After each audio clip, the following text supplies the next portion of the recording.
Welcome to Pinvest.Exchange, India's first real estate channel. Let's dive in the latest property news from Indian market.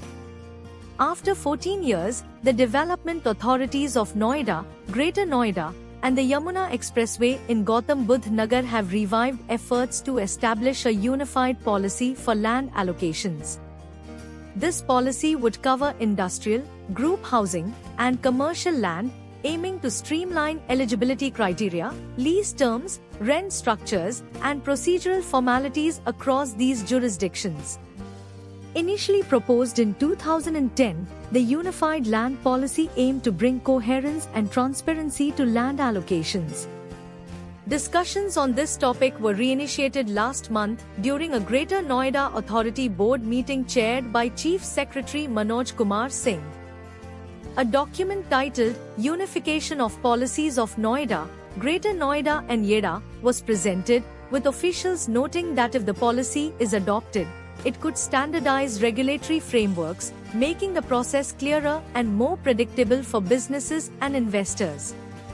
Historically, the lack of a unified approach led to frequent shifts in allotment criteria, ranging from objective-based criteria to interviews and eventually e-tenders.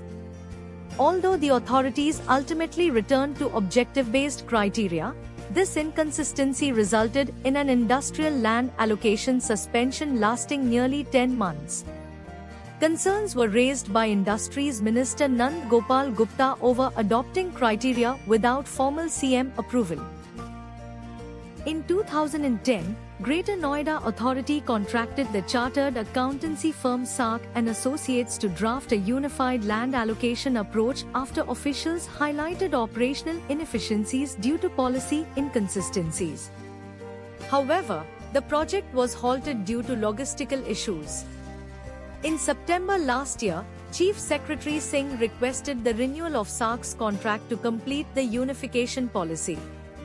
Each authority appointed a nodal officer to oversee the project: Soumya Srivastava, Greater Noida; Sanjay Kumar Khatri, Noida; and Kapil Singh, YEIDA.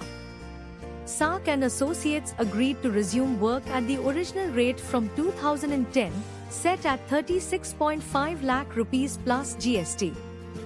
In December last year, nodal officers and finance controllers from each authority met to evaluate current policies, streamline processes, and draft new standard operating procedures. In February this year, the Greater Noida Authorities Board approved a proposal to share SARC's consultancy fees among the three authorities, commissioning the firm to align criteria for eligibility, lease terms, and other formalities. The draft of the unified policy is currently pending approval from the boards of all three development authorities. We value your input. Your feedback shapes our content. Thanks for watching Pinvest TV.